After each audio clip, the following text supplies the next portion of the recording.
ఆయన గారు పూజ చేస్తున్నారు. లక్షవారం వస్తే బాబాకు ముందు అతనే దీపం పెట్టాలి. ఏదో అతను బాబాలాగే మాకు బాబా కాదు.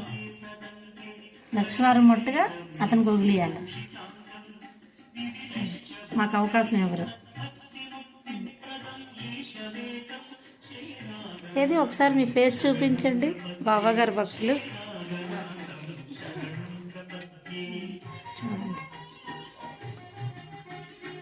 బాబాకి ఆ రోజు అట్టుపల్లి ఏమైనా తెమ్మంటే తయారయ్యా చూడు, అతను కోవయ్య తెస్తారు.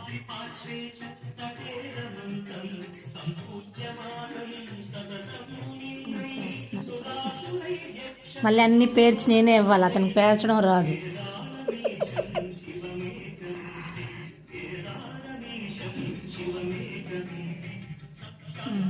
బల్బ్ మీద ఎట్టండి ఒకటి.